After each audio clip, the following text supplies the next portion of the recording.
Oh my gosh, I'm so thrilled to introduce you to Annie Lalla. If you haven't met her and know about her already, I'm so honored and thrilled that Annie is joining us today on the Leadership Summit in 2020.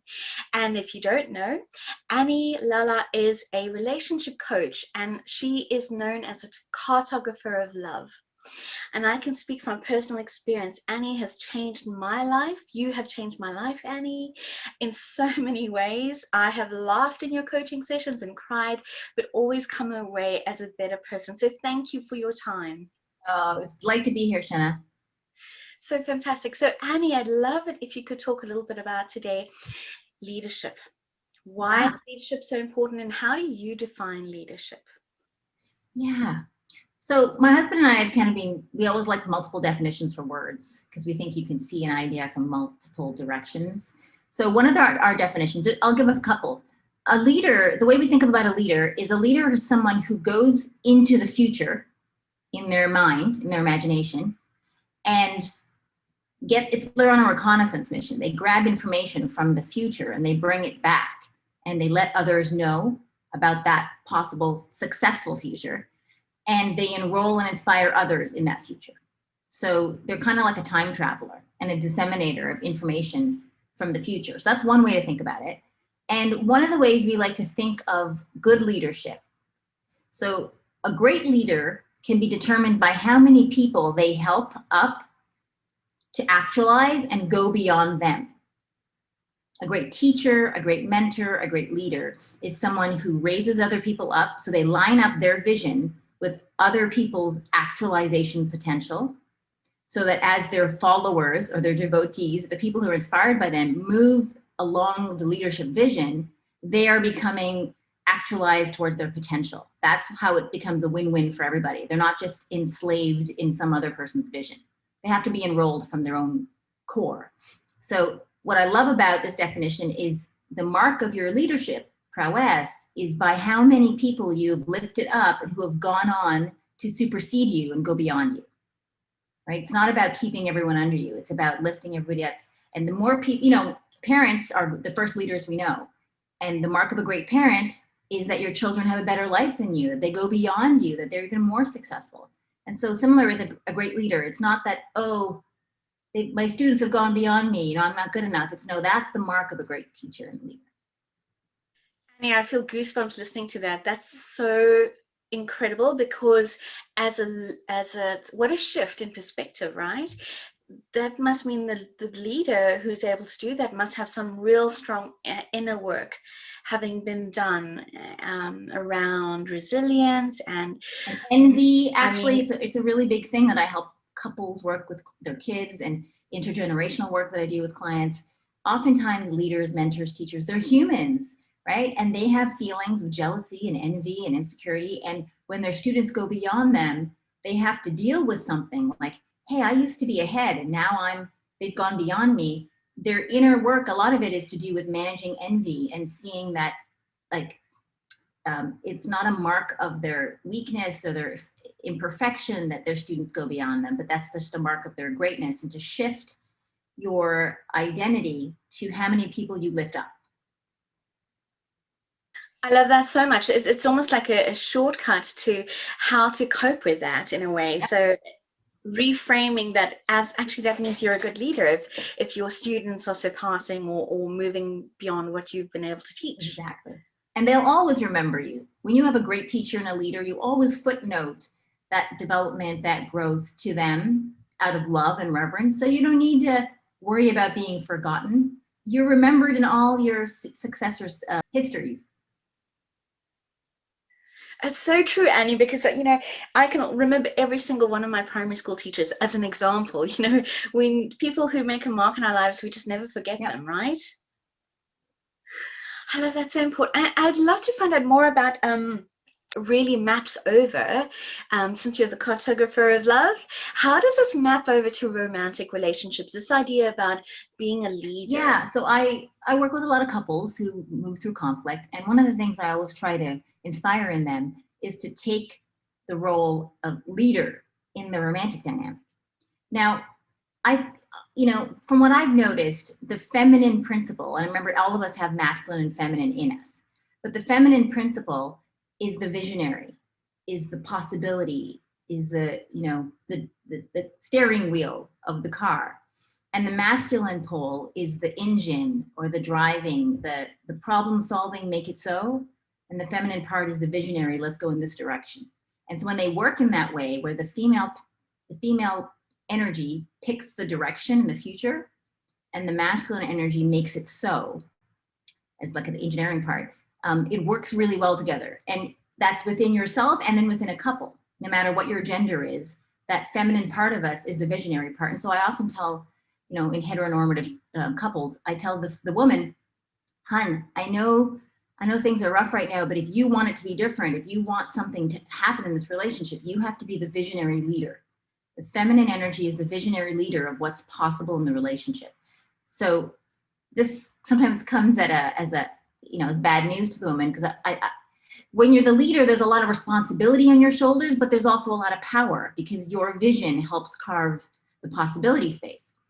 And so they'll be like, oh, what does that mean? And then I'll say, well, use your imagination, use your heart's imagination to vision what's possible with this person.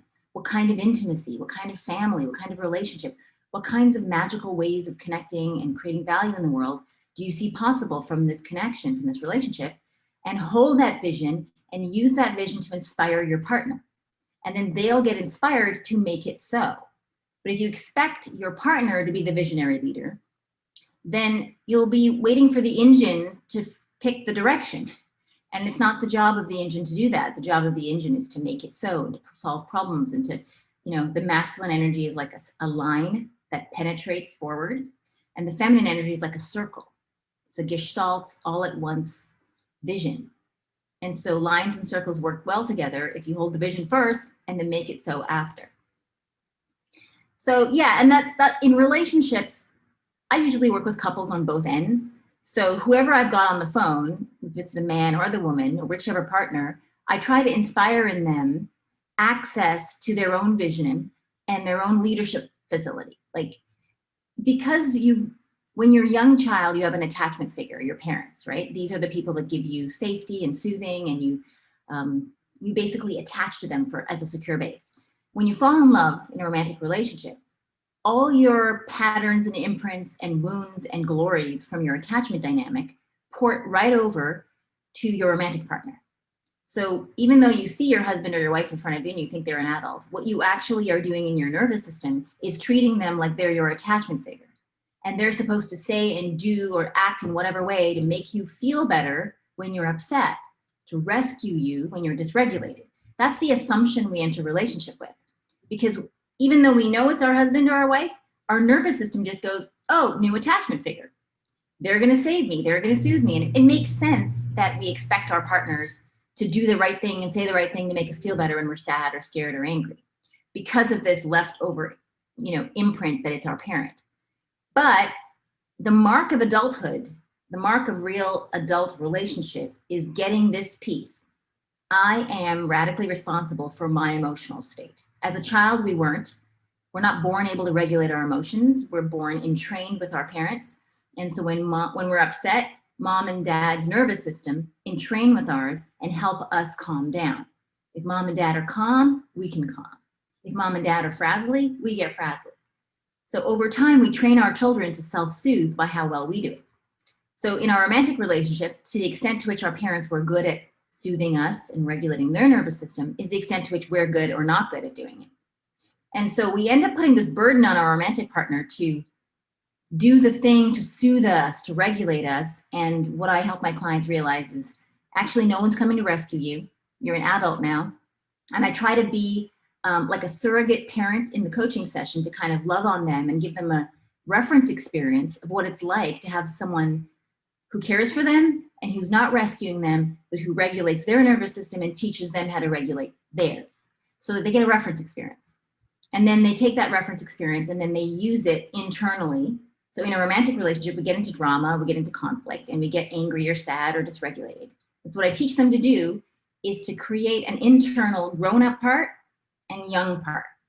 So their internal grown-up part has learned how to soothe and regulate the young part by watching how a parent or a therapist or a coach has regulated them in a call. And I teach them how I'm doing it and I show them how I'm doing it so that they can internally co-regulate their young, scared little child inside.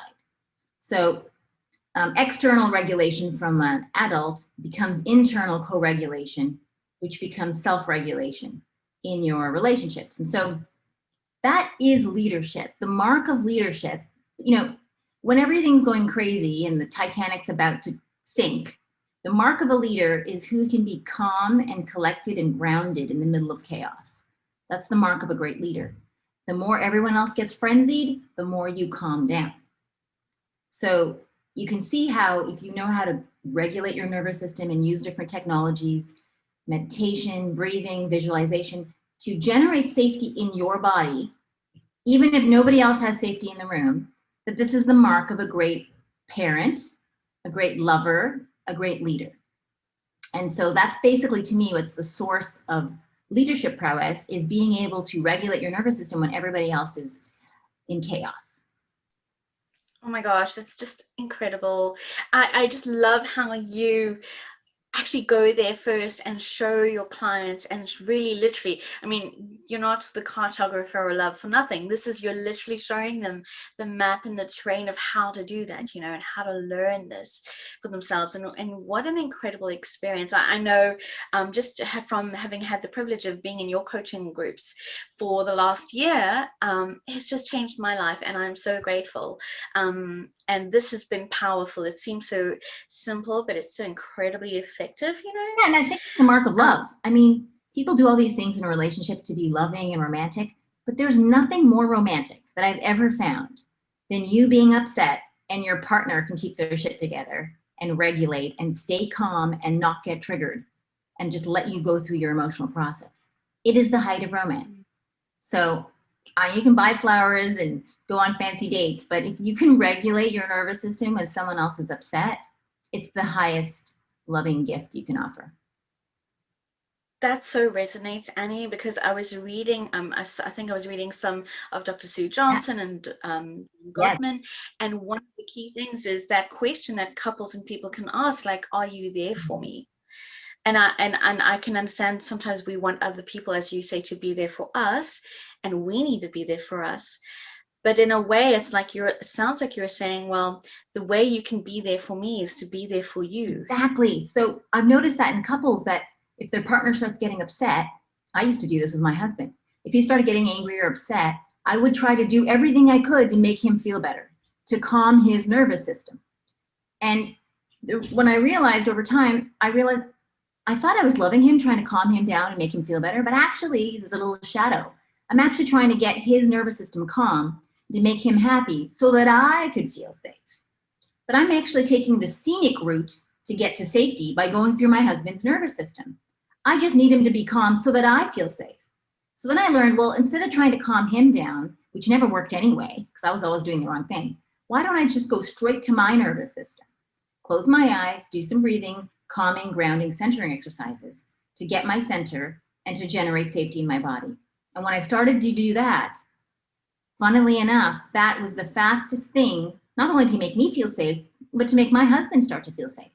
So you get a 2-for-1 deal. When you calm your nervous system, everyone around you feels more calm and safe too.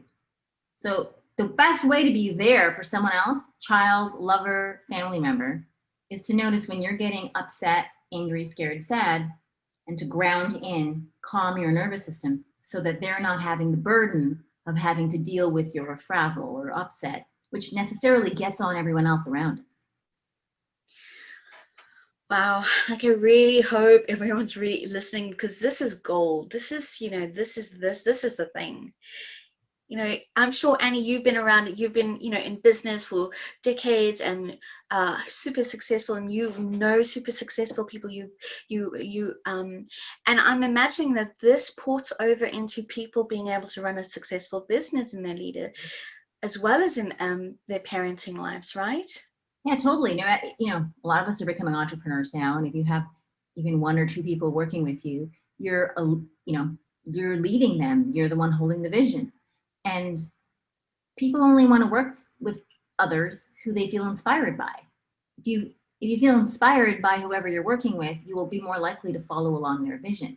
So learning to be a leader, I mean, whether you're a lover, a parent, an entrepreneur, a friend, I think friendship is struggling with a crisis of leadership, because everybody in friendship is thinking, well, they should apologize first. Well, they should call me up.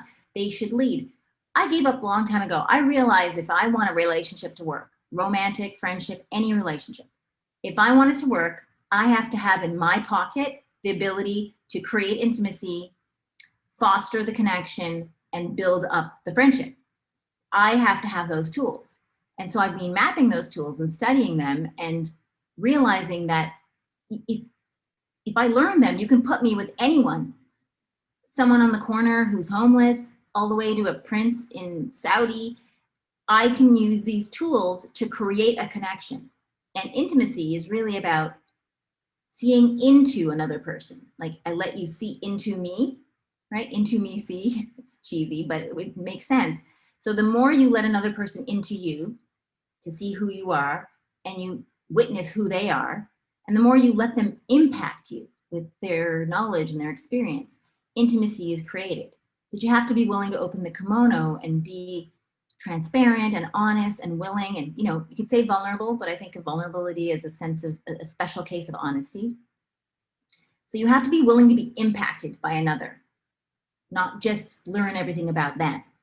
Because that's one way I used to do it. I used to know everything about other people, but they didn't know anything about me. And I realized they didn't feel intimacy with me. I felt intimately knowing of them, but it was one-sided and it didn't breed friendship. So I had to learn how to actually reveal just as much as I was asking for with my interrogative questions. And I was genuinely curious about others, but it was actually a facade that allowed one-way intimacy, not two-way intimacy. So you got to watch. You want to be the leader, as in you know how to generate the intimacy, which often is facilitated by you offering a piece of information about yourself, a story, an anecdote that's a little bit vulnerable, that's a little bit exposed, that basically sets the tone of, oh, we can talk about that level of stuff. We just talk about the weather and the football game, there's that level. But if I share with you a difficult experience I went through this year and how I triumphed through it, it inspires the other person to then share at that level of intimacy. Which leads me to an idea that I wanted to mention about relational leadership in friendship. So one trick, one amazing hack that I have for fostering friendships is whenever I have an interaction with someone, whatever level of connection or intimacy that we get to at that dinner party or in that conversation, I bookmark the level of intimacy, okay? Maybe they told me about the death of a parent, or I shared about my home birth, or I don't know, something quite exposed. I bookmark where we got to in the intimacy book, and then I close the book. And then the next time I meet that person, no matter where it is, a year later, a month later, or a new context, I don't try and meet them from scratch again. I open that book to the bookmark to where we were last talking, and then I pick up the conversation at that level of intimacy. I might then ask about, you know, how's it going since you lost your mom last year?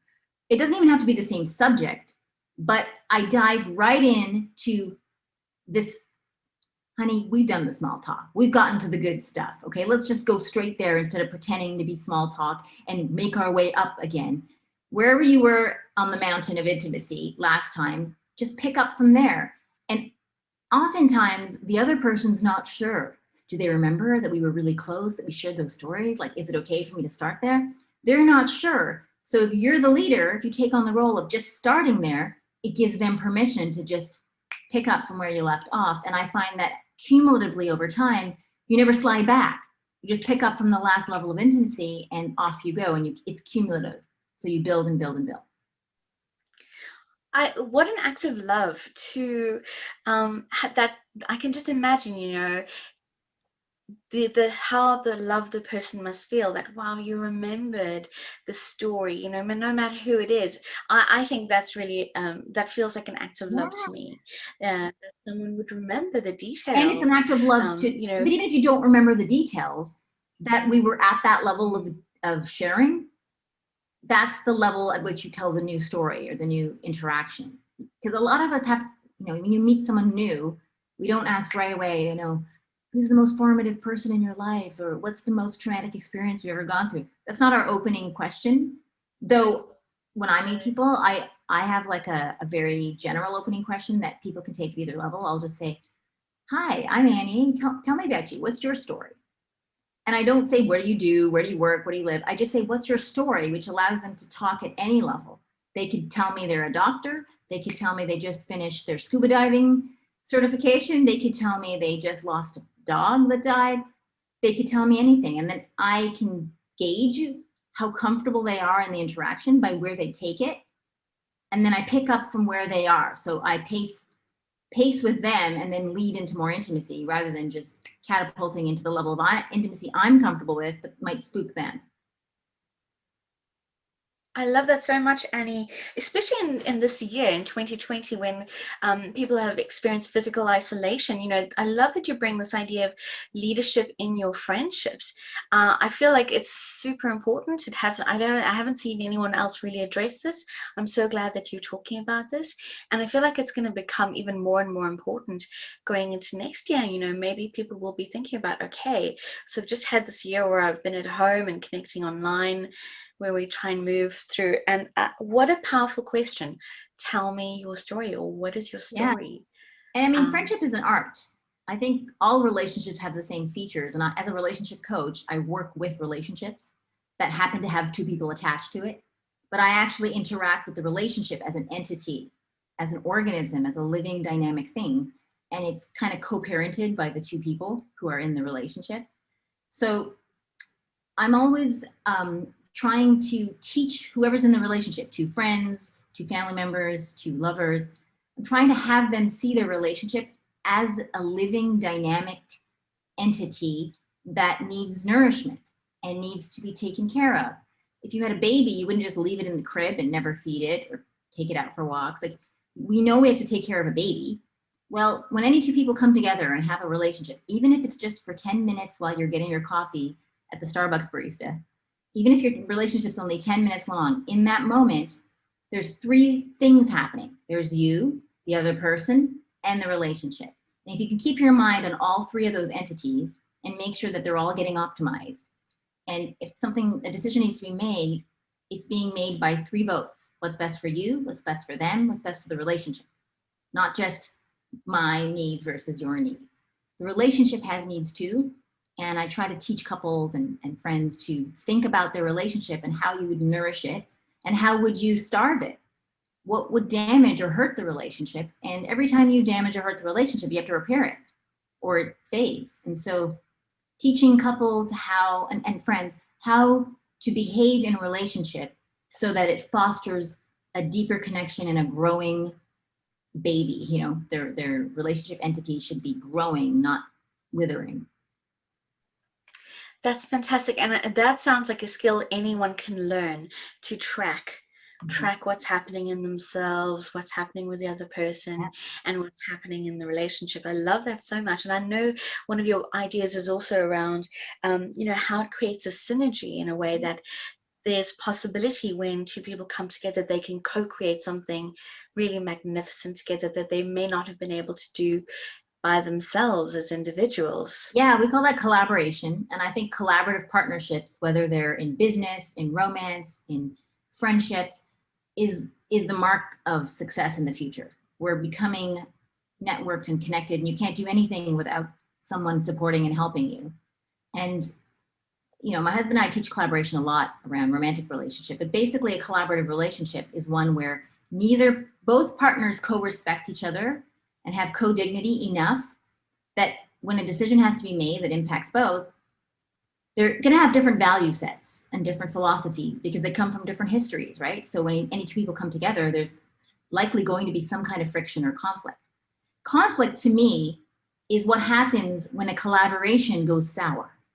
So conflict is when two different perspectives try to tessellate, and then one person either coerces and intimidates and manipulates and forces, or one person collapses and gives up, which is like, okay, fine, whatever, or fuck it, or okay, we'll just do it your way. That collapse breaks the synergetic field creation of possibility.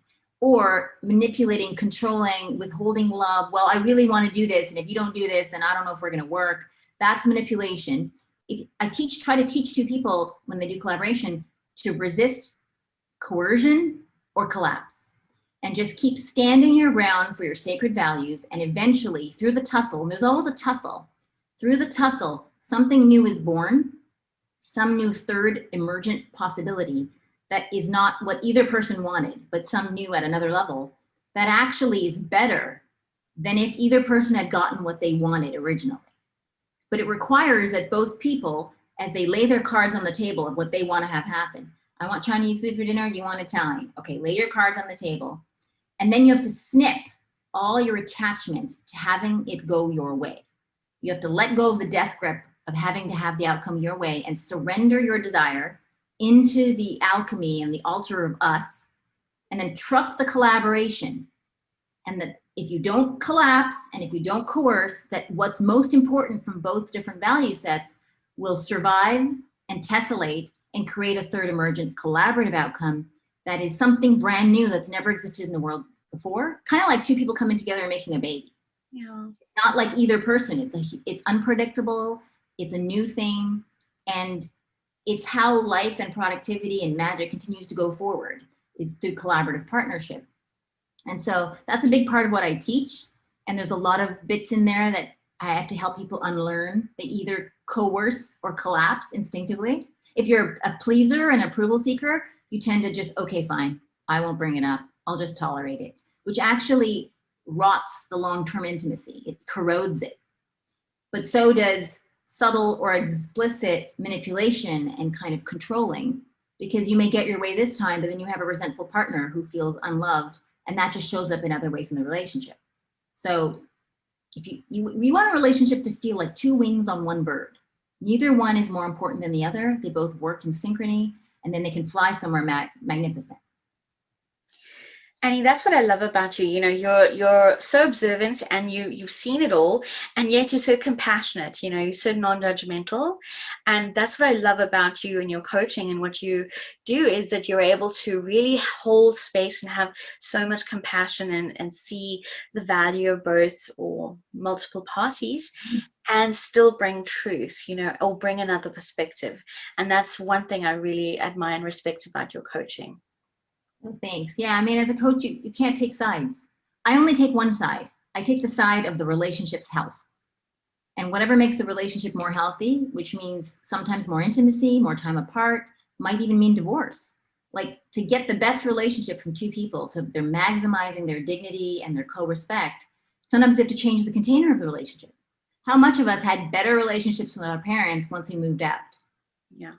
So I'm always on the side of the relationship's health and what nourishes it, and trying to teach the two people in the relationship how to be better parents of this relationship baby so it can survive and succeed and thrive.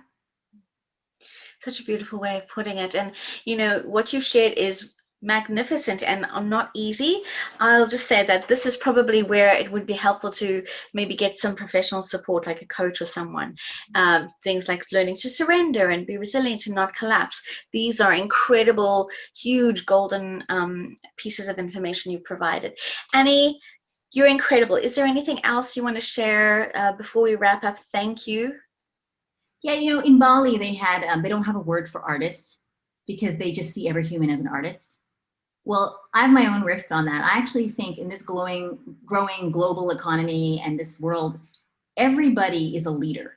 Everybody needs to start identifying as a leader in some area in their life, whether it's with their children, with their colleagues, in their community. If everybody really owned and occupied their leadership position with the definition that I gave, like, each human consciousness can see and imagine aspects of the future that no one else can. And then it can see a path towards that future.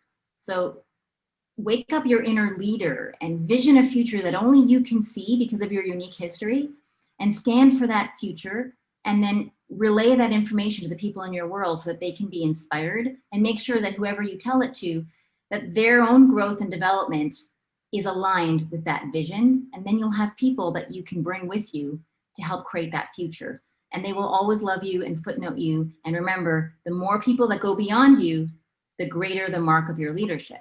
So just be the wind beneath their wings. Annie, this was priceless. Thank you so much for sharing. I so appreciate you. I know this is going to help so many people. You're Thank you. so welcome, Shona. Take care, love. Thank you. Bye.